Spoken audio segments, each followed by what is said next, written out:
Went. I did.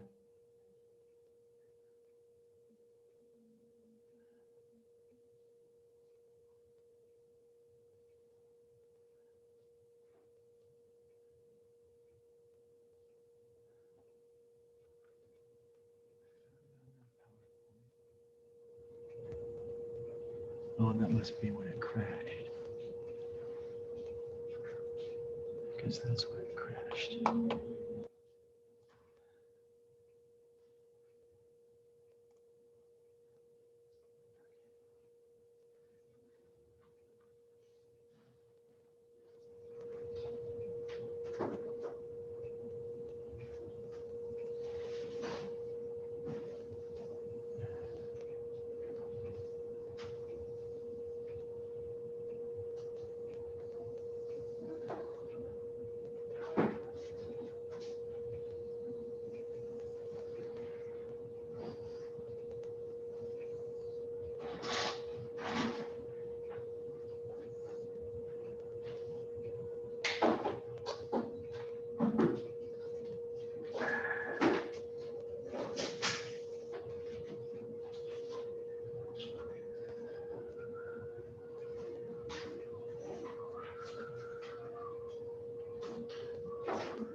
Luther.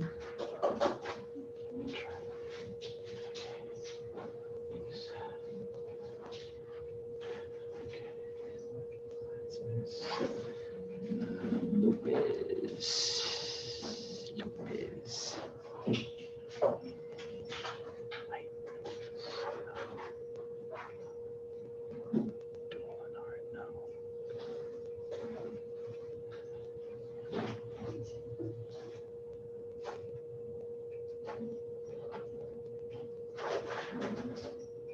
No. Miss Peeler? Ah, hello, Miss Peeler. Sorry. It's Dolinar, right? Yeah.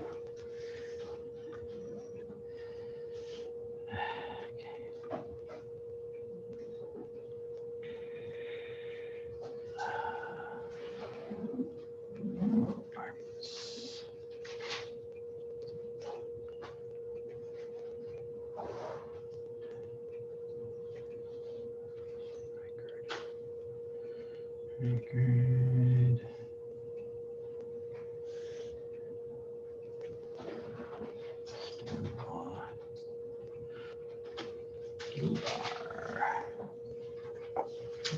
Gilgar. Peeler. That's Miss Collins. Is Miss Brower. Cody Pikatowski. Bill Cabbage.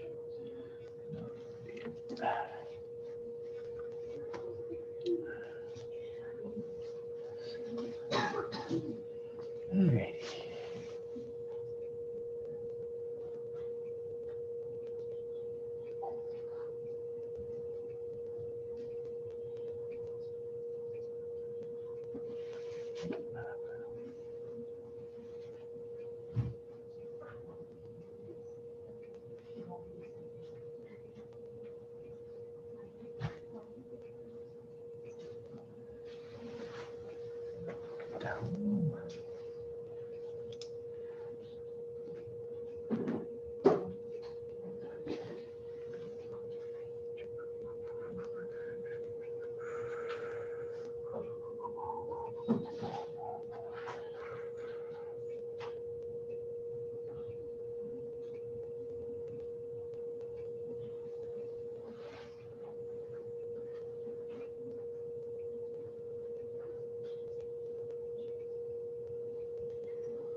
30.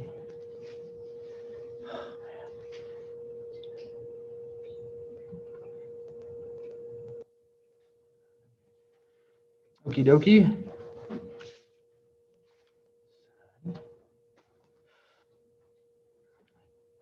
So you know, I put a link to the video from CBS News that we watched. I put a link on Blackboard.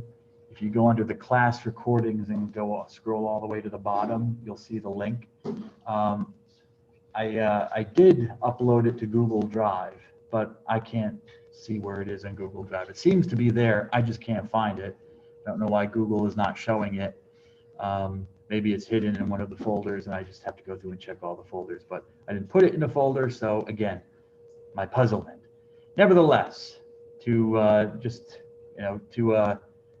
cover my bases, I put the link under class recordings again, so you can go back and watch the video or watch it if you weren't here and didn't see it. Please be aware that whatever browser you're using, you might have to give permissions to the website, the CBS website, to view the video or listen to it.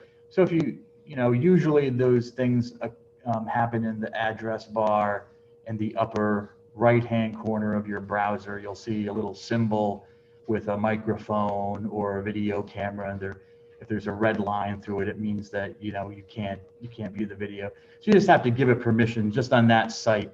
It's not doing anything other than giving you permission to view the video on that site and listen to it. Okay, so I just wanted to make you aware of that. All right, I had one or two things to say about Zen, since so many people went to the Zen meditation here on campus. Zen, as you know, is a form, or if you don't know, you know now, is a form of Buddhism. It's a technique, a system of meditational techniques that are used in Buddhism.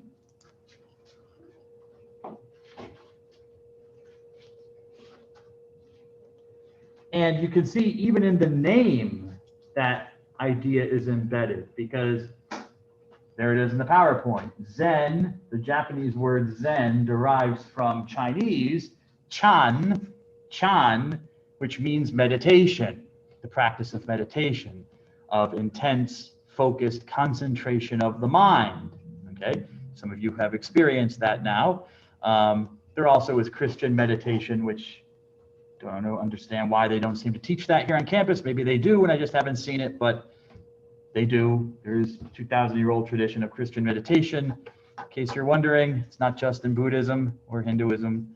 Nevertheless, the word chan comes from Sanskrit.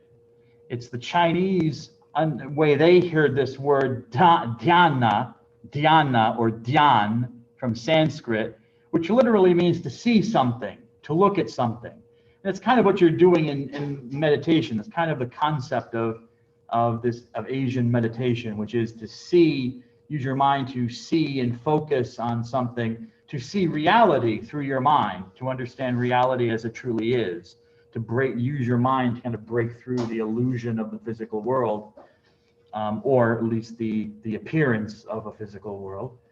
So jhana to chan, and the Japanese heard the word chan as Zen, became Zen in Japanese. So Zen means meditation, to meditate, okay?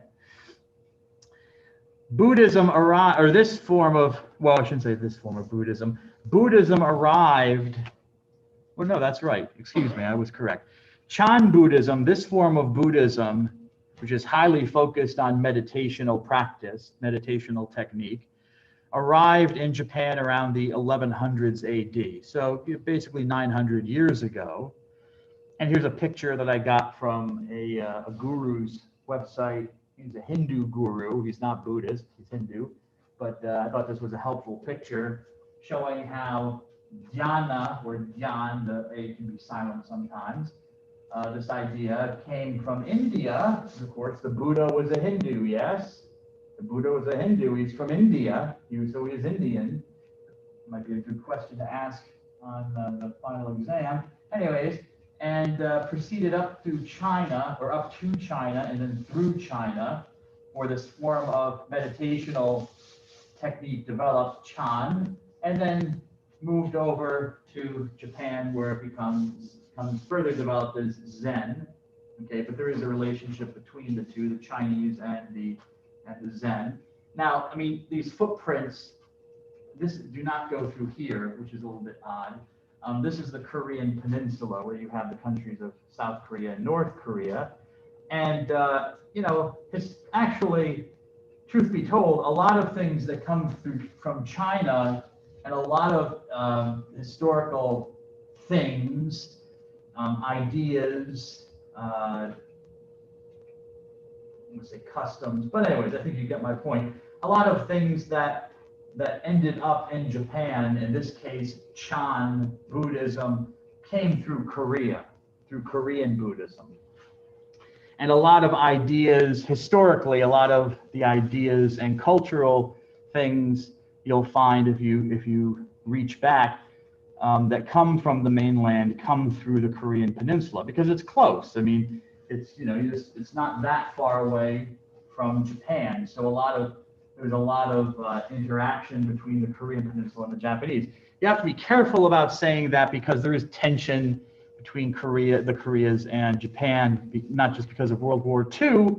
There are also cultural things. You know, in Japan, there's a general kind of attitude that nothing came from outside. Everything developed kind of natively in Japan, and we don't owe anyone anything, you know? Even though it's clear that ideas and cultural things did come from outside. This would be one of them. And they certainly don't want to admit that it came through Korea. So you have this kind of tension. On the one hand, you have Japanese thinkers and people who don't want to admit that something came from outside, that they were influenced by anything, that it was all native. And you have Korean thinkers and people who are like, hey, we want to get our due, give us some credit, you know, that we brought this to you. So there's that kind of tension. But it does seem that that's how things came to Japan, through Korea. What makes Zen unique from other forms of Buddhism? Well, I've already mentioned the intense focus, no pun intended, on meditation according to strict rules. And some of you have already experienced that. You know, you have to do the meditation a certain way. You just can't decide to do it. There are all sorts of preparatory things and posture and breathing that you just are supposed to do it properly, the way they want you to do it. But it's still Buddhism. I mean, the purpose of the meditational practices are to kind of unleash your mind, open your mind to realizing that really there is no stable, permanent self behind your thoughts. So that's why, you know, when thoughts come, you know, you want to categorize them and recognize them for what they are, and then eventually the thoughts will dissipate and there should be no thought. And yes, I know that has psychological effects like calming people down and helping them to focus, but that's not really the purpose of Zen meditation. They want you to realize, or you're supposed to realize, that there really is no stable self beneath those thoughts. The thoughts are just random and there. They just are generated. They're just generated really from nothing. They have no permanence. They come and they go. They come out and they go back, and they're, you know, anyways. So that's the realization that Zen is trying to get you to through meditational practice. Another technique that is very popular in Zen is the use of riddle speech, or just puzzling statements, called koan. You'll sometimes hear this mispronounced by Westerners as cone. No, it's from Japanese, it's spelled as it is pronounced, or I should say the reverse. It is pronounced as it is spelled, koan. And a koan is a riddle. The purpose of these riddles is to help and aid you. It's another technique to kind of blow apart the mind and the thought structure of the mind to help you realize that there really is nothing. I keep saying nothing, but I don't want to use that word. The preferable term is emptiness. That there's really, behind all what you think are rational thoughts that are connected to each other, that A follows from B, follows from C, and it all makes perfect sense. No, the koan is meant to show you it doesn't make perfect sense, that it's really empty. Words don't have permanent meaning, they change meaning. they lose their meanings over time, or they switch meanings. So even the things that, the words that you're using are not permanent, and the ideas that you're using, the way that you're thinking, the conceptions are not the same as someone who maybe would be thinking 500 years ago, and will not be the same as someone who is thinking about things 500 years from now. There are things that just simply will not enter your mind from the future because it doesn't exist yet. So a koan, this riddle speech, is trying to open up your mind to realize that even behind what you think are rational thoughts, and that there is some kind of permanent self that is bringing up these rational thoughts and kind of bringing them together into a cohesive unit of reason or reasonable discourse. No, it's emptiness. There's nothing there that's bringing them together. It is an appearance of stability, an appearance of unity, an appearance of rationality that really isn't there. Hence the koan. So you have koans like this famous one that you may have heard, and maybe you thought that someone was just making it up as a joke. But it's not. It actually has roots in Zen Buddhism. It comes from this dude, this monk, Hakuin, who died in 1769. And he was a Zen master. And apparently he made up a lot of koans for his students to think about. And one of them is, what is the sound of one hand clapping? So you can try and think about it rationally, like, okay, if I move my one hand like this in a clapping gesture, is that really a clapping gesture? Because this is clapping, but I'm not doing that. So is it still clapping? So the moment I try to imitate what one hand clapping is doing, I'm not imitating anymore. It's changed. It's not permanent. Ooh.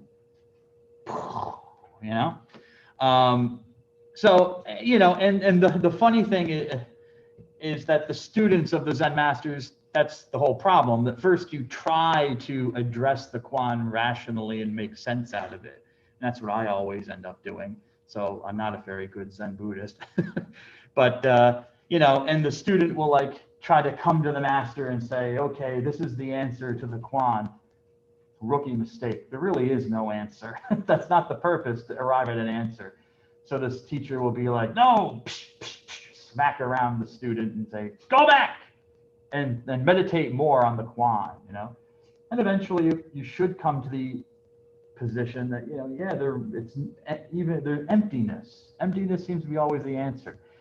The answer is that it's empty. Yeah, it's empty. Which doesn't mean there's nothing there, but it just means it's empty. And even the koan, you could say, is empty of meaning, of any kind of solution. So it shows you that there really is no rational thought present ultimately. It's just what you think is there. It's an appearance of rational thought. Okay. Zen can be, I'll move on in a second, but just one final comment. Zen can be kind of a fun religion in I guess maybe in a perverse sense, because there are two different varieties or schools of Zen Buddhism. And as I mentioned before about the teacher kind of slapping around the student and telling him to go off and think more about the koan, I wasn't being completely facetious there, because in one form of Zen, there is the judicious employment of violence between the master and the student, So a Zen master will have what's called a wisdom stick. Think of a nun with a ruler. You know what I'm saying? And she's coming for you.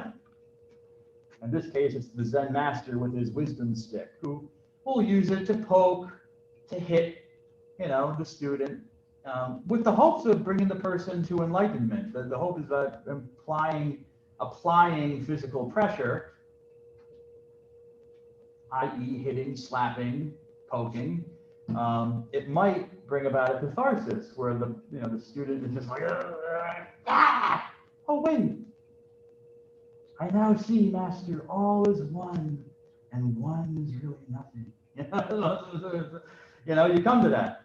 There are other means of doing that. The master will maybe sneak up behind the student as he or she is meditating, and then go, "Whoo!" Yell in the student's ear to scare him, and of course, "Ah!" And maybe that will bring about enlightenment. So some forms of Zen can actually be kind of funny. Religion in general, religion has a lot of funny elements, I think. It makes me laugh. And I don't know how well in Western cultures they would get by with slapping and hitting people with sticks. Maybe they've mellowed out, but that is one form. There is a nicer form that doesn't really do this. But the one that I'm talking about is called Rinzai Zen Buddhism, where, if you're a student, all I'm going to say is choose your master wisely and watch out. Watch your back, okay? Crazy wisdom, as they say.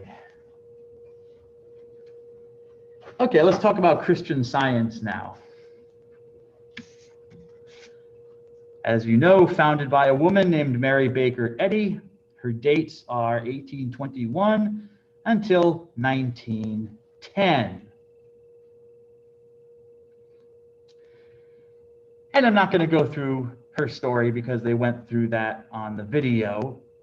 But as you know, she had an accident, and she learned from reading the scriptures that when she looked at her reading of the Bible and reading about Jesus, apparently she discovered that there was a certain pattern or format to the way that Jesus healed people, apparently. And by following that pattern or format, that she found that she was able to heal herself from the injury that she had. And then she went on and started teaching this to other people, and people were again healed of physical illnesses. So I guess she thought, well, I guess I've got something here. I was like, I figured something out. So she's following the example of Jesus and his pattern of healing people. And this is taught. I mean, I'd have to look it up to see what actually is the pattern and the way that Christian Scientists go about performing healings on people. I'm not sure they teach it to outsiders. From what I understand, once you join, there are several years of learning before you get to a certain stage where they will start training you in the process of being a healer. And that's really, what you're going towards. You want to be a Christian Science healer. That's the end goal, I think, for all the members. So I don't know that they teach that to outsiders, but I might look it up and see if someone maybe wrote about it, because I'm curious to see what the pattern is that she identified. Nevertheless, she wrote about her discovery, and in the video I wasn't satisfied with the name they gave of the book, because the book has a longer name, and really they should have given a longer name, just for accuracy's sake, but it's also a little bit important. Science and Health is what they called it, but the full title is Science and Health with Key to the Scriptures. That's the full title that she gave it. Because she outlines her idea of healing and their view of what, like the Buddha, what is the problem with life? Why do people suffer? Why do they get sick? And then how can we cure that?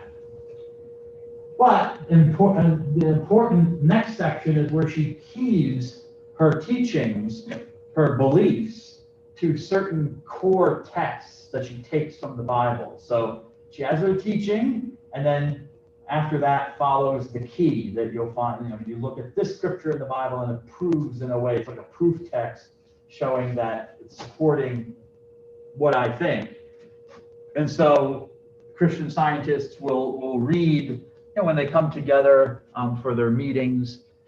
I don't really think they're worship services, but when they come together for meetings, they will read from Mary Baker Eddy's writings, and they'll read from the Bible, and it seems that they will read whatever key has been selected for that reading from her book, and the Bible is just kind of there to prove her belief. Okay, the Bible is the key that prove that, or her teaching is keyed to this Bible verse, which proves what she's saying. Okay. What did she think? I would say that, before I get to that, I'm going to read this scientific statement of being. Because I like, this is kind of a statement of of Eddie's view of the world. And it's kind of a creedal statement in a way. It's kind of a statement of belief.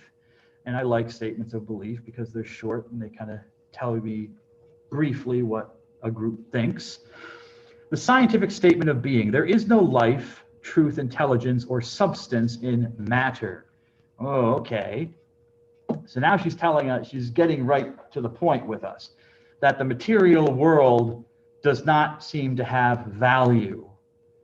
No life or truth in matter. The material world does not seem to have value.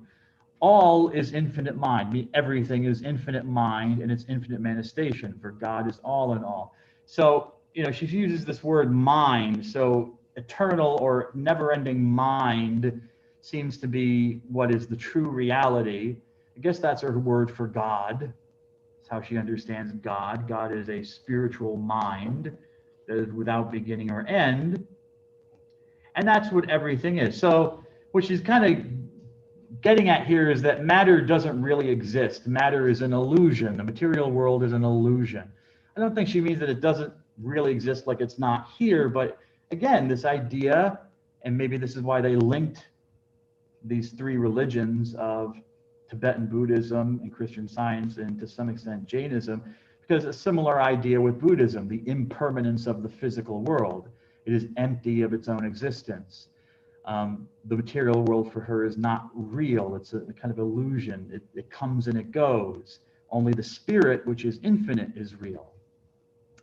So spirit is deathless truth. It is immortal truth, doesn't die, whereas matter is mortal error. Matter dies. The body dies, things die, things come into being, things go out of being, things decay, things grow, things change, okay? So they're not permanent, whereas spirit is permanent. And notice this contrast between the spiritual is true, but the physical is erroneous. It's error, it's false.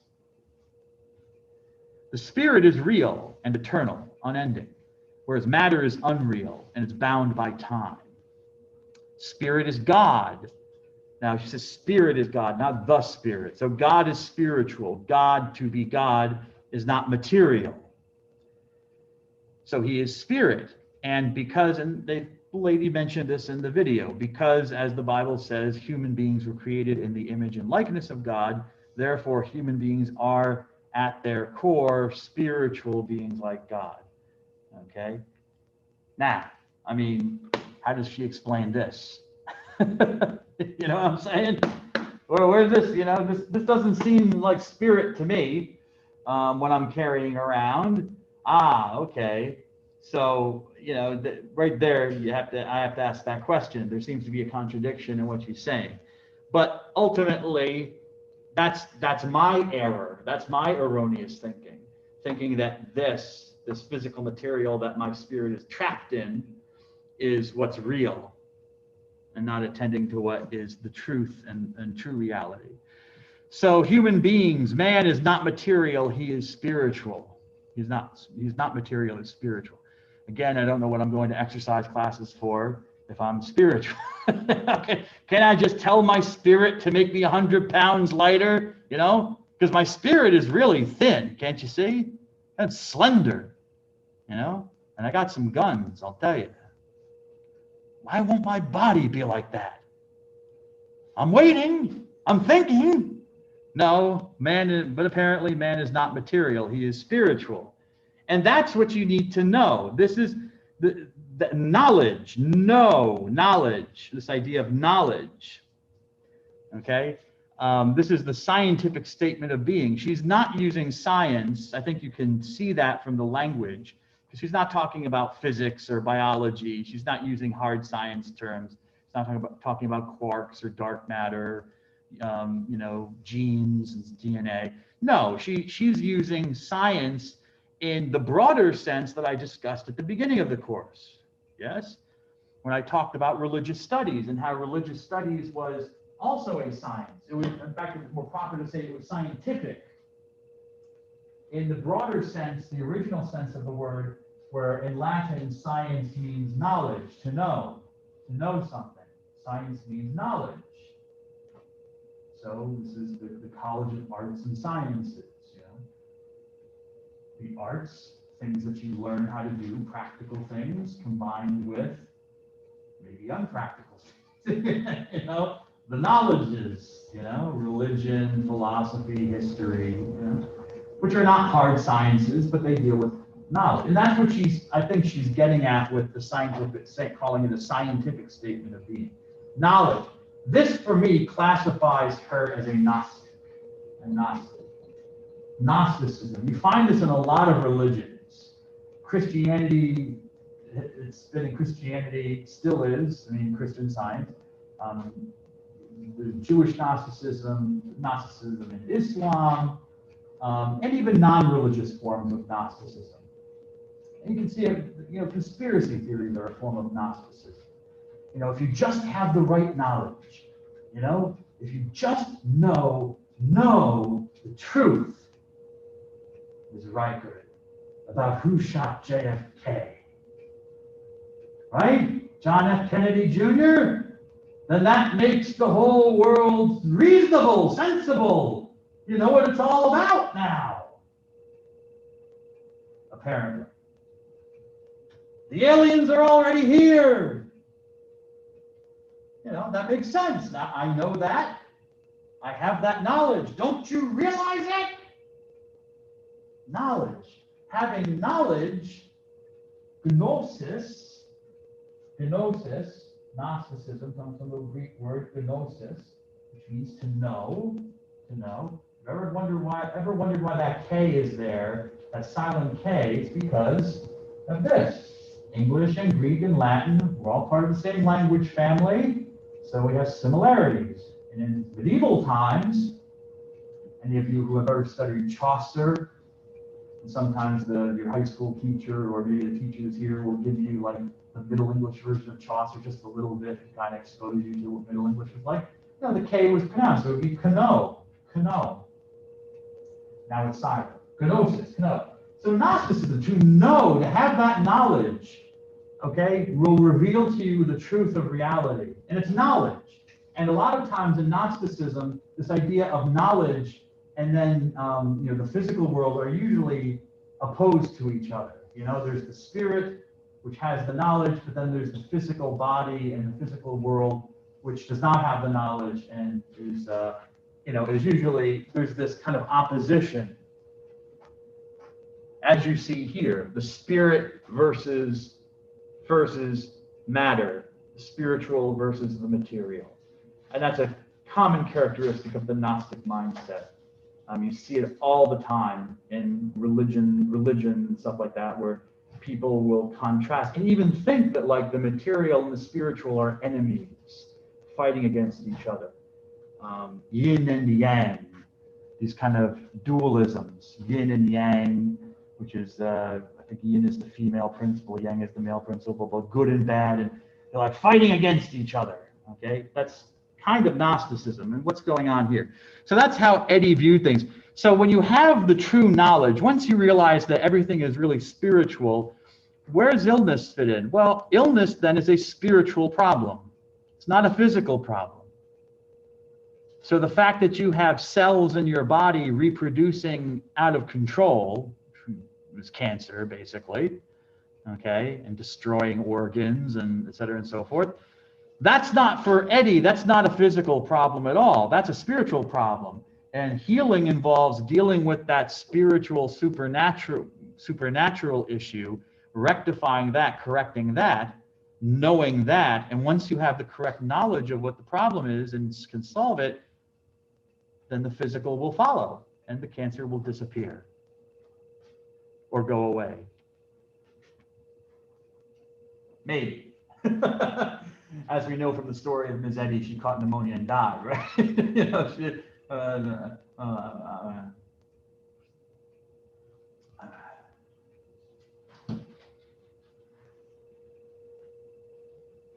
But that's the mindset. Illness is spiritual error. It's a mental error. Your mind, which is the mind of God, which was given to you by God, because God is mind, is an error about something. And by healing the error, you're going to heal the body. I go back or forward? Oh, okay. This was another quotation I thought was interesting because, again, I like creeds, statements of belief. And this is a statement of belief. Tenets, the word tenet, comes from the Latin word for have, to have or to hold something. I have these beliefs. We hold these truths to be self-evident, etc., and so forth. So a tenet, please do not say tenant, because a tenant lives in a building and pays rent. A tenant does not. Now, the tenant may have tenets if he believes in something or she believes in something. But last I checked, a tenant does not live in a building and pay rent. Anyways, so tenets, these are the tenets of the Mother Church, written by Eddy herself. And this whole manual was written by her. I don't think they mentioned this in the video. But anyways, the church manual of the First Church of Christ Scientists in Boston, Massachusetts. That's its official name, but commonly it's called the Church Manual of the Mother Church, or it's called the Manual of the Mother Church. The First Church in Boston is called the Mother Church. And so this book of rules, basically it's a book of rules and how to live out the Christian Science belief system, was written by Eddy herself up until her death. And so you can see this selection that I've taken is from the last version, which was the 89th edition.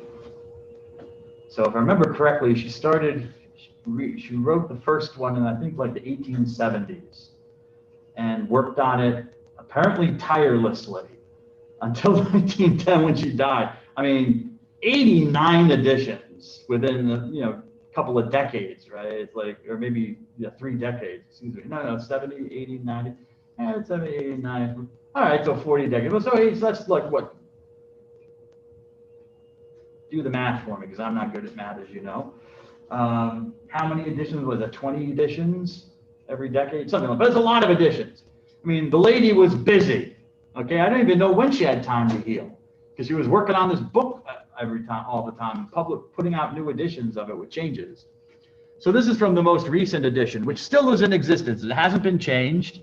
It's the 1910 version, 89th edition. And I'm not going to read all of it. It's just there if you want to take a look at it. But some things that I thought were interesting, like her views of Jesus Christ, who I don't know if she thinks he's God or not. I'd have to investigate more on that. But just the indications from what it says here is that, Christ is the way shower. Jesus shows the way. And what does he show the way to? Well, he shows that men are saved through Christ, through truth, life, and love, as demonstrated through healing the sick and overcoming sin and death. Again, remember, overcoming sin and death isn't like, your body's physically healed and I mean, there's no value, again, in the material world. It's Jesus helped people realize their spiritual illness, and Jesus was able, through his mind, his spirit, to kind of connect with the persons, and by healing that person's spiritual illness, then the lame walked and the blind could see, and those who were insane became sane, and stuff like that. The physical illness went away as well. But remember, it's not really a physical illness, because the material world is an illusion. The cancer is not really there. It's a symptom of a spiritual problem that you have. And that's what Jesus showed. Where do the crucifixion and the resurrection fit in? Well, for her, they're just tokens in a way. They're symbolic of the fact that, we are eternal spirit, eternal life, the allness of soul and spirit. It's kind of a weird turn of phrase, the allness, using all, the everything of soul and spirit. And what happens in the crucifixion? Well, Jesus dies, his earthly form dies and goes away. But he doesn't come back in the resurrection, because to come back again as a body would be contradictory to her view, because flesh is bad. Flesh is not a good thing. So the resurrection is the symbol of Jesus coming back in his spirit. He is not in his body anymore. He has now been changed into, I guess, pure spirit, a spiritual entity. So there seems to be that rejection of the bodily resurrection, because in traditional Christianity, no, truly the body is a good thing. The material world is a good thing. It's created by God. And we are composites of spirit and body. We're a composite unity. We're not two different things, or spirit in a prison or something like that. But for her, that's kind of her view. And so for Jesus, the resurrection for Jesus is not to come back again and even if a glorified body, a spiritually changed body. No, he puts that aside. Okay, that is left with the resurrection. Because I won't get into that. It doesn't matter. So there's a kind of a reinterpretation, I would say, of some core Christian beliefs, what the death and resurrection of Jesus means. Because again, remember, from her principle, Jesus couldn't really die. His body dies, but he shows us that by coming back as a spirit, a spiritual being, that the truth is that the spirit is eternal. That doesn't die. All right. I thought this was, as I mentioned about Zen and even about my own religion, Christianity, I think religion is fun. It's got a lot of crazy, kooky stuff that I just like to laugh at, because I'm not laughing at it, but it kind of makes me it does make me laugh sometimes, because it's just so goofy. Yeah, looking at it, why do you do this? What is this? Anyways, and this is one of those things when I was reading through her church manual, the manual of the Mother Church, and a lot of rules. Okay, she had a lot of rules for what her followers had to do, and this was just one of them that I thought was kind of interesting. She calls it the Golden Rule. She gave it the title the Golden Rule, which is interesting because the Golden Rule is usually reserved for the belief that you do unto others as you would have them do unto you. But not for her. For Eddie, the Golden Rule seems to be get off my lawn. Leave me alone. A member of the Mother Church shall not haunt Mrs. Eddie's drive when she goes out. So this is for me kind of like the old guy shouting at the kids on his lawn saying, get off my lawn, Apparently, because she, remember from the story, the video, she liked to go out on her daily rock carriage ride through the city of Boston. And I guess people were hanging around out, and too many people were there, and maybe they had to move or something. I don't know. So you shall not haunt her drive when she wants to go out, haunt like a ghost. Just the terminology made me laugh. I'm like, she could have just said, don't hang around the outside of my home. No, it's like, don't haunt it like a ghost. And I thought to myself, yeah, but if we're spiritual beings, really, ghosts haunt? They're spiritual beings. Isn't that exactly what she should be doing? Well, what's the problem? We're all spirits, so why can't we haunt? Just doing what's natural to us. Nevertheless, don't haunt. Don't continually stroll by her home, I guess, to see what she's up to. Maybe there were too many paparazzi or somebody outside. They want to see. Whoa, that's his home. Hey, you, hello. Kill anyone today? So don't stroll by her home. And the last one really puzzles me. Don't make a summer resort near her house. Now, maybe she's using it in an old-fashioned way, but were they really going to build like a summer resort by her house or something? Or maybe in summertime people set up tents outside of her home to watch. I don't know. I have no idea what she means by that, but that's one of the rules. If you're a Christian Scientist, you have to make sure that you don't do these things to Mrs. Eddy. She needs her sleep. She needs her rest. She's not on display. However, she's now dead. So what do you do? Does this rule still stay in force? Can you not go by her home anymore? Or does it apply to her grave now? Don't linger at my grave. Don't stare. And this is interesting. This has practical consequences because as I was reading about stuff, there are all sorts of rules in the manual where she attaches a clause that the rule can only she attaches a clause that there are certain things that can only be done with her permission. So there are certain procedures or things that can be done within the Christian Science Church that specifically need Mary Baker Eddy's permission and no one else's, no delegate, nothing. You need to go and ask her and specifically get her permission, otherwise you can't do it. Which caused a real problem once she died, because these were not negotiable and they were not changed. There was no kind of mitigating clause or anything like in the event, like she gets hit by a bus, or in the event Mrs. Eddy loses her mind, then this is what happens. Nothing. They just stood there and they were binding on the community, and so they didn't know what to do about them. And in fact, it ended up in court because you had different interpretations. There were some that said, well, now that she's dead, her authority devolves to the board of directors of the church, and so we can decide in those cases, we can give permission in those particular cases. And there were a lot of them, actually. She seemed to be a very controlling woman, to be honest with you. There were a lot of places where you just couldn't move without her permission, if you remember. But now this authority would devolve to the board of directors. And there were some who challenged that. It eventually ended up in court, and the board of directors' interpretation won the day. So that was a problem solved. But I will point out that scenario sounds familiar, doesn't it? Where you have a founder, not really a founder of a religion, but a founder of a denomination.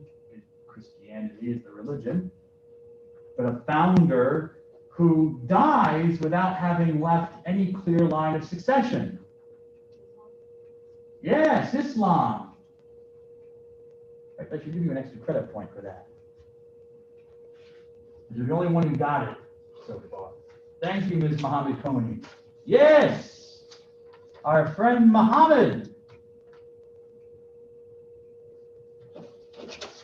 A similar example from history where no successor was chosen and he left no format for choosing one. Same thing happened here. So they had an issue.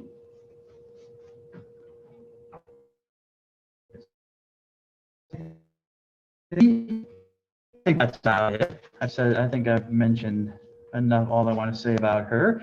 The next group I'm going to talk about is, well, that's interesting, is Jainism. Jainism. Oh, I actually did want to say, before I do go on, I missed something in my notes. Sorry about that. I just want to make another connection to something I talked about in the course, that you might have noticed in the Asian religions. Hinduism we talked about extensively. I've talked about Buddhism to some extent. But I just wanted to also notice the connection between Eddy's ideas in Asian religions, especially in the prominence that they give to knowledge as a way of liberating someone. That's focused, that there's no greater sin than ignorance. There's no greater sin than not knowing the true reality. And Maya, this concept of Maya from Hinduism, that what we think is a permanent world, unchanging before us, is really not a permanent world. It's an illusion that there's a unity to what I'm seeing. When I look out at all of you, or I look out the window, we look out into space, to the stars, all that is the unity I see, or a unified cosmos, is really just an illusion. It's Maya. And through meditation and yoga, at least for Hinduism, well, in some forms of Buddhism too, like Tibetan Buddhism, though you have to be careful about which forms you do.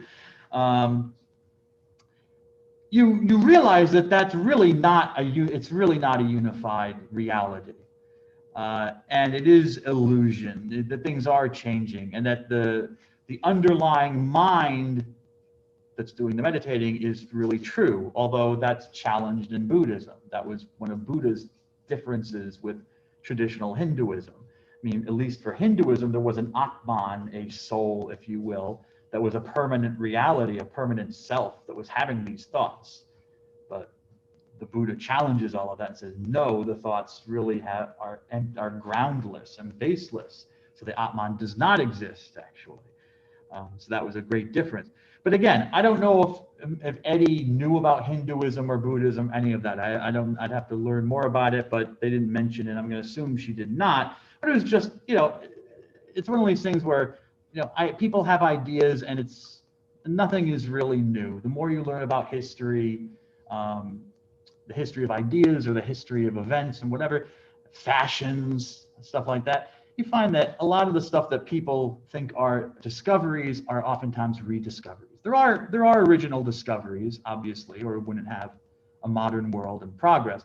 But when, ideas and stuff, a lot of times, if you dig deeply enough, you find that someone has thought that idea before, or has been thinking that idea for a long time, and you just didn't know it, So, someone has been there before you. And I think the same thing with Eddie. I don't think she arrived at anything particularly original, but because I see that connection with Asian religions and Eastern religions also, and seeing that there is a spiritual value that is important, but the physical material world always seems to be kind of denigrated. It's always less, not permanent, and therefore not trustworthy. And so what you want to do is have the proper knowledge to realize how to kind of uncouple yourself from that changeable, illusory world. Moving on to Jainism. Jainism is a very old religion, but also quite a small religion. Also from India. A lot of religions come from India. Hinduism, Buddhism, Jainism. Well, actually, I shouldn't say a lot of religions, but there's 3 religions. Well, I shouldn't say Sikhism, which I didn't talk about in the course. I probably should. It's interesting. Kind of an amalgamation of Hinduism and Islam. 3, 4. So yeah, actually, 4 different religions. Jainism has around 4.5 million members. That's according to the most recent census by the government of India. I don't know how many Jains live outside of India. I believe most Jains live in India. My impression is that there are not a lot of Jains or Jains, that you'll sometimes hear. There are not a lot of Jains living outside of India. So I think around 4.5 million is probably a good rough estimate of how many. But nevertheless, as I said, it's a very old religion going back to this man, Vardhamana. When did Vardhamana live? Well, the scholarly consensus is, around the 6th and the 5th centuries BC. So around 540 to 468 BC. Again, it's so long ago, it's not always easy to set definite dates, but that's what the eggheads think, so I'll stick with that. So 540 to 468 BC. Those dates, if you remember the dates of the Buddha, would make this man Vardhamana pretty much a contemporary of the Buddha. They would have lived at the same time. However, remember I mentioned that there was that archaeological dig back in 2013 in Nepal, where they discovered a Buddhist shrine. So, maybe the Buddha should be dated to the 600s BC. And if that's the case, then they were not contemporaries. But they were close. They were, if that archaeological find is correct. But going by the traditional dates for the Buddha and the traditional dates for Vardhamana, they seem to have lived around the same time and been contemporaries. They did not call him Vardhamana in the video. He was called Mahavira. If you were listening, you might have heard the word Mahavira being used by the Jain gentleman. He's a gentleman. Dun-dun-dun.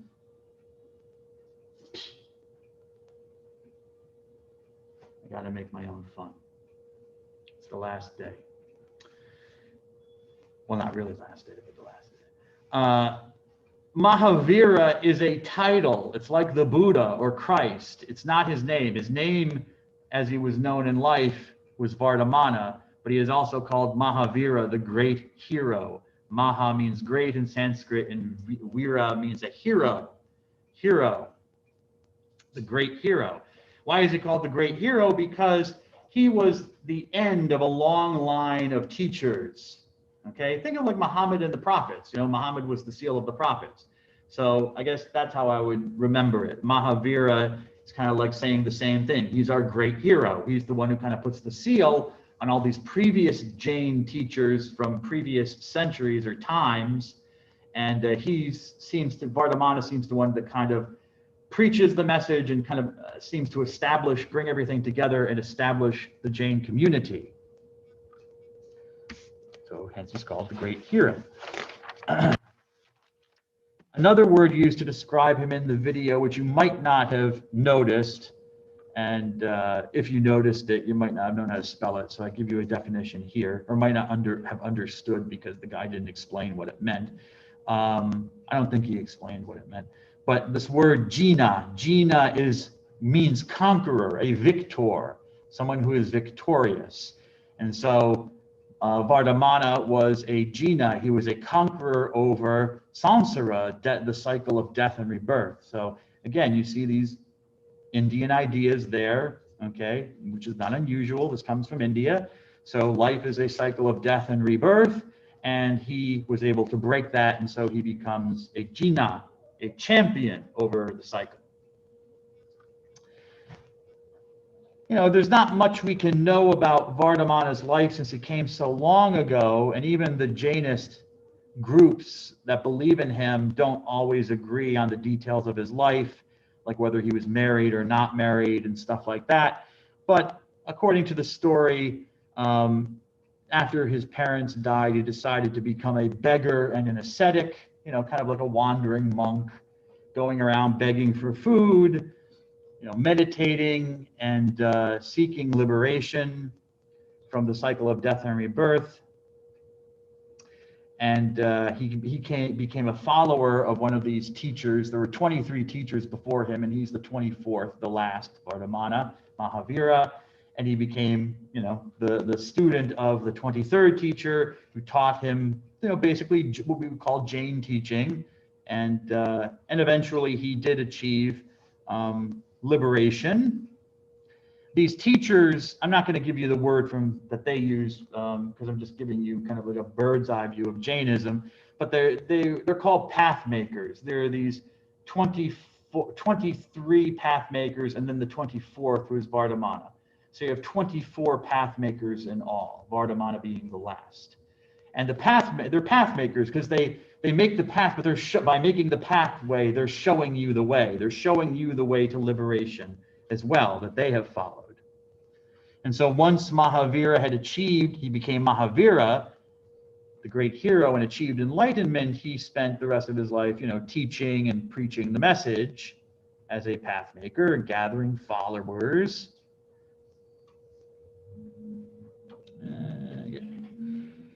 And now, Jains believe that, this is mentioned in the video, that all things most things, there are things with life force and things with not.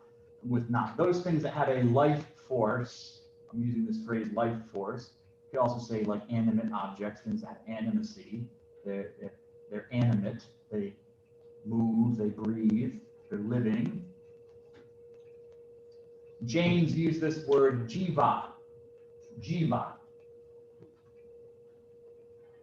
So anything that grows, that has sense perception, feelings and emotions, mind, these are things with jiva. They have a life force. Things that don't, like a stone or a rock, it's just there. It doesn't grow, doesn't change, doesn't move or breathe. Those would be ajiva, without life force. And there are different levels of jiva. I got this from a Jain person, made this up, and I thought it was helpful just to show you the different levels of jiva from the lowest to the highest. I mean, you've got the lowest levels where, you know, you have trees and plants. You know, trees and plants, they respire, they breathe, they grow, They they lose their leaves, they grow them back. Okay, so they have a life force, but they're at the lowest level. They have one sense basically. It says the organ of touch, I guess. I don't know how you know that from a tree, but anyways, the next level, upper level to that would be organisms that have a sense of taste, which would include shellfish, shelled fish, and I guess there could be a whatchamacallit, mollusks and a snail. It says worms as well. I don't know how you know they have a sense of taste. I certainly know that they have a sense of taste when I taste them, which you don't want to. Yeah. But anyways, so another level of life force. Then you have insects who can smell, all right? And other insects apparently, types, well, maybe not arachnids and insects and different types of beings like that has a sense of sight, and on and on and on. Okay, there are different categorizations of the levels of jiva, of having this life force. The highest level of jiva, as you can of course see, is us, animals, not just humans, but even animals. I mean, we are animals, but animals, like here they have a picture of an elephant, but you know, dogs and birds and stuff like that, which don't just not just have all of these other senses and things, these other life forces, but on top of that have mind. We have mind. I guess you could say the sense of reason.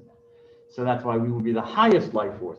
Anything that has a life force, from the highest to the lowest, deserves respect of its life force, meaning I am not to do violence to it or harm that life force in any way. This idea of not harming any life force, either on my level or beneath me, is called ahimsa, which literally means not injuring, not harming. Ahimsa, nonviolence to living things. So as the guy said in the video, that this life force, this jiva, inhabits all of these things from us to a blade of grass. So the principle of ahimsa, as he explained it, was that the logic of it was that by harming even a blade of grass, you're kind of harming yourself, because it's the same life force, the same jiva. And so it's the same jiva that's in that blade of grass that's in you. And by extension, I would say, is in all of you as well. So in a way, by harming that blade of grass, I'm also harming all of you, including myself. So it's extended. It's not just like it's my own jiva. This life force is something possessed by all living animate creatures. Now, I mean, I had to think about it because when they showed the pictures of the shrine that they built in Blairstown, New Jersey, I was thinking to myself, blades of grass, I'm sure they have the dudes come by with lawnmowers every now and then, don't you think? I mean, they showed pictures of it. It didn't look like it was overgrown. The bushes didn't seem all crazy, going all over, taking over. Everything seemed, and I've been there. I've walked through there, Everything seemed very well kept, And of course they had to build the buildings. They had to build the shrine. It wasn't there always. So they had to tear some trees down, uproot some trees. So I mean, I'm not trying to be mean. I'm just trying to think of the logic. I'm looking for the consistency of the logic. If you're not supposed to perform violence towards other things with life force, with jiva, well, who mows the grass?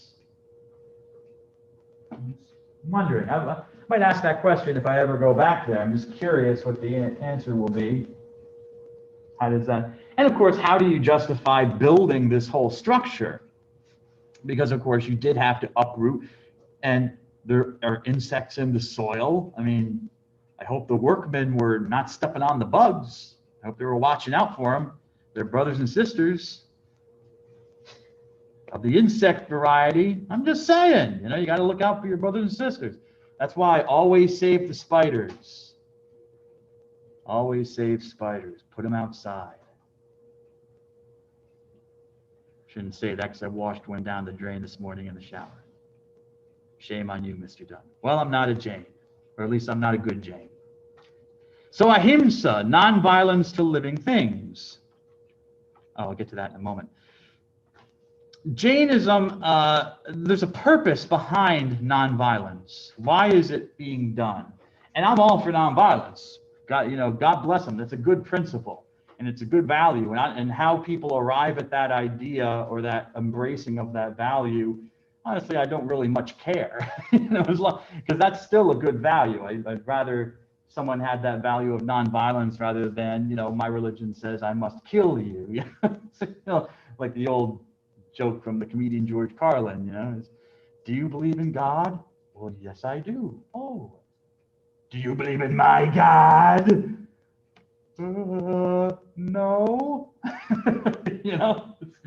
So nonviolence, I'm all for that. But there's a reason for the nonviolence. I mean, it's not nonviolence for nonviolence's sake. If the reason is that violent actions produce bad karma. Karma is produced. Our old friend karma, rearing his ugly head. And karma is a little bit different for Jains than it is for Hindus. Remember, for Hinduism, karma is like cause and effect, okay? Every action kind of like within itself has a good effect or a bad effect, which simply proceeds from it, depending on what the action is. Can't change it, you just have to go through it or enjoy it, depending on whether it's a good or bad effect. And hopefully you can resolve those things. Eventually, you want to have all the bad effects go away by performing just good karma, but also you want to get to a state where you're kind of karma neutral in a way, so that there's nothing to return. There's no karmic effects to return in another life. Hence moksha, you're liberated, all right? It's a little bit different in Jainism. In Jainism, karma is kind of seen as a physical particulate, or I should say like a physical reality, or maybe it's better to say kind of like a particulate spiritual reality. Like particulates are little bits of stuff, like dust, particulate matter, like let's say dust or little bits of rock or something. Really tiny bits of something, particulate matter. And karma is kind of like that. It's like a spiritual particulate matter that adheres to the soul. It adheres to the jiva, the life force. And especially bad karma. Bad karma is very heavy. And by having a lot of bad karma, it weighs down the jiva. Good karma also has weight to it, but it's not as heavy as bad karma. What's going on here? Well, the thing is that the jiva is weighed down by the karma, and because it has karma weighing it down, both good and bad, especially bad, it cannot float. It cannot float up to the top of the universe where nirvana is, the place of peace and bliss and eternity, eternal peacefulness. Okay, there's a region at the top of the universe which is kind of like heaven. I say nirvana, but it's kind of, or heaven, just so people can understand. But it's the place where you would exist eternally, peaceful and blissful and whatever. So you have to get rid of karma. You have to shed this karma from the jiva so that it's not weighed down. Well, how do you do that? Well, by not performing bad karmic actions like violence towards things. So Jains are very concerned about that. They will wear masks in order not to, suck in an insect or something into their mouth and kill it, because that just produced, even unintentionally, it produces bad karma. And now it's there, it has to be dealt with and gotten rid of somehow. Jains, very traditional Jains and observant Jains, will walk around with a broom in their hand, a big broom. And that's kind of also a symbol for Jainism, this broom, because they will, as they're walking, they will sweep the ground in front of them in order to sweep away any insects or anything that they might step on so they don't kill a life. Again, bad karma. Yes? In the video, I mentioned something about being vegetarian. Does that relate to the karma? Exactly, because you have to kill the animal. Yeah, so you can't, certainly you can't not eat meat. And there's an Indian restaurant I go to. I love Indian food. For me, it's the best food on the planet. And I remember going there one time, and I was just waiting to get my food, my takeout, and I saw behind the cash register, the place where the cash register was, it said a Jane menu. They had a separate menu. And I asked them to. They said, oh, is that for Jane people? Oh, yeah. Because, of course, they have very specific requirements. Hindus eat meat. They won't eat cow meat because cows are sacred. Cows are sacred animals, so you never, ever eat a cow if you're a Hindu. But they'll eat chickens and lamb and stuff like that. Jains won't touch the stuff. Now, again, with Muhammad Koni, with my mind and the way I think, remember what I said just now about jiva, things that have animacy, have a life force, grow, breathe, respirate. Don't carrots grow? Don't tomatoes grow? Aren't they plants like a tree? Don't apples come from trees? So again, I'm like, okay, so how do you eat these things? Don't they have jiva? Or maybe it's the plant that has jiva, but once you pick the fruit or the vegetable from it, maybe the jiva, that doesn't have jiva. It's like the fruit of the plant. The jiva is in the plant and the tree trunk and the tree limbs and leaves, but maybe the apples don't share in the jiva, so you can eat them. I don't know. I'm just spitballing. I'd have to ask. But I think I would like to ask that question. Yeah, so no, you're not going to kill any animals. They'll be vegetarian. And again, this all goes to their idea of karma. Karma must be, it's like a matter, a material, a spiritual material adhering to your jiva that has to be gotten rid of. Now, the best and ultimate way to get rid of the karma is, and you would only do this really if you were like a really devoted Jain, like a monk or a nun, is through ritual starvation. That's kind of what it's leading to. The best way to do this, to get rid of and release yourself from the good and bad karma that is literally, actually weighing you down and not allowing your jiva to float up to the top of the universe, is the best way to do that is through this practice of samthara, what they call samthara, which is where a member of the Jain community will inform the community that he is ready to just stop eating and drinking and basically starve to death.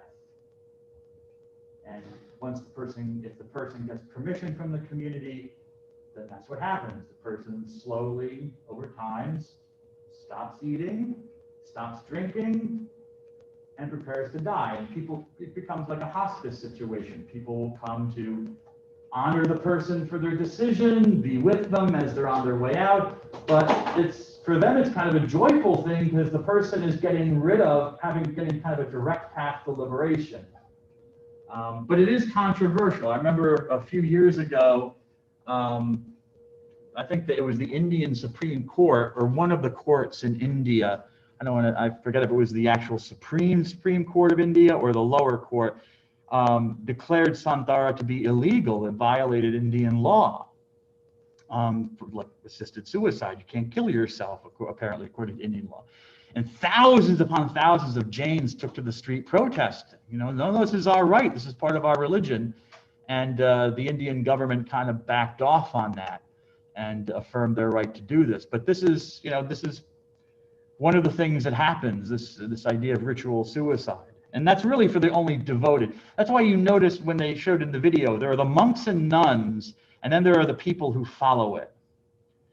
And it's the same thing with Buddhism. Once you really get into Buddhism, traditional Buddhism especially, you find that they were really not for the normal everyday person. These are really monastic movements, male and female monastic movements of monks living. They were only the ones that could fully commit themselves. There's two different groups of Jains. One is more traditional and one is more progressive, I guess you could say, but that's more progressive and has allows some accommodations. The more traditional kind is called Digambara, which in English translates to sky clad, or another way to translate that is clothed with the sky, or a further way to translate that would be clothed with air. Maybe you see where I'm going with this. The dudes don't wear any clothes. Yes. Well, I mean, there's a reason, of course, because fabric is made from plants, cotton and other things, you know, cotton thread is made from a plant. And to make certain types of clothing, you have to destroy things with jiva, which you're not supposed to do, ahimsa, right? So, yeah, they're the more traditional of the Jains, the Digambars or Digambaras, will not wear clothing. Now they have to make accommodations because in Western culture, well, especially here where it gets freezing cold, but certainly, you know, you're not going to, even down in Florida, I don't think a Jain monk would be walking down the street in Miami Beach nude without something happening, something of a legal nature. But then, of course, you could say religious freedom and they'd back off probably. However, if you do go to a Jain temple, especially a Digambara one, do not be surprised to see the monks and the nuns without any clothes on. Okay? And you can notice in the picture here, our naked friend has his broom to sweep the floor with, so he doesn't step on any creatures. The Digambars, as I said, are more traditional, so they go about naked, as Vardhamana did, apparently. Well, some of them, the other ones disagree. The Shvetambars say he at least wore a loincloth, underwear, but, you know, they say he went around naked. And they believe that once you achieve enlightenment, this is where the ritual starvation can come in. Once a Jain achieves enlightenment and becomes a Jina, a champion, you don't have to eat anymore. Digambars also don't think that females can achieve liberation until they are reincarnated as males. So there's this kind of view that women are kind of less. Also, women have children, give birth to babies, which means that they continue the cycle of death and rebirth, which is not a good thing. So in Hindu theology or religiosity, being a female is not as good as being a male. So if you want to achieve moksha, you're going to have to come back as a man. Now, the other group, the progressive group, I guess you could call them, are the white clad, so the white clothed. And that kind of tells you that they wear clothing. They wear white. The monks and nuns will wear white cloths, white clothes. And so they're called the Shvetambar. Shveta means white in Sanskrit. And they disagree on some of these points. Like they think that even if you achieve liberation and become a Jina, yeah, you got to keep up appearances and still eat. So you do have to keep up appearance, at least the appearance, even though you've achieved liberation. And they do accept that females can achieve liberation, male or female, you can achieve liberation in this life. So you don't need to worry about that. The other things that, the agamas and the, I'm not going to talk about, don't worry about what that is. That's just on the PowerPoint. So there you go. There is Jainism. God bless you all. And please remember that I have a Zoom meeting on Thursday. So look at the announcements. I tell the time. I'll be on Zoom where I will discuss what's going to be on the final exam, how to study for it, what you can look at. So it's not obligatory. You don't have to do it. Don't worry about it. But if you want to, it'll happen. Zoom meeting. Yes, Ms. Lauer. I don't believe so. What does it say in the announcements? Do you know? I forget. It's in the announcements. I thought it was it 5 p.m.? I forget. 9 a.m.? Who said that? Thank you, Ms. Collins. Who said it? I did.